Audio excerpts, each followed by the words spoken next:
तोहके भूले खातिर लबदी रे खेली दिन रात पबदी रे तोहके भूले खातिर लबदी रे। छोट बानी हम छोटे छोटे बाजो बनावा काचो ही मोर में करई लगावानावा छुअतार जब जब सिहरे बदनावा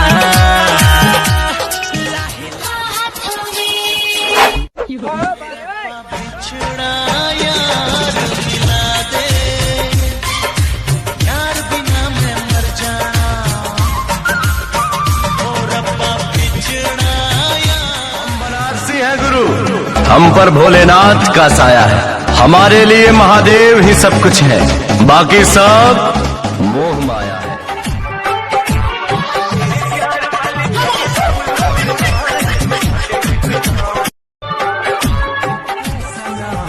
इश्क में कोई दिल को तोड़ दे बीच राह में सनम ऐसा ना हो इश्क में कोई दिल को तोड़। जब जब बुलैयोगे छोड़ी टिकबा काहे न पहननीगे तोर बाली उमरिया गे छौड़ी नई हो काहे बितैनीगे तोर बाली। मैं दुनिया से चला जाऊं कभी ना लौट के आऊं करोगी क्या अकेले तुम भोले जवानी काहे कोने जब जब छुआ कोहेलू की लाइका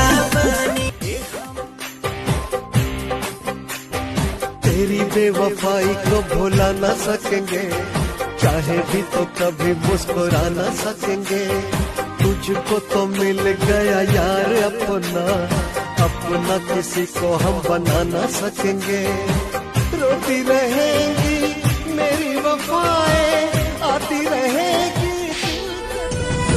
प्यारे नहीं खेली खल प्यारे नहीं खेली खल हाथ के लकीर में नहीं खुद तकदीर में ये जा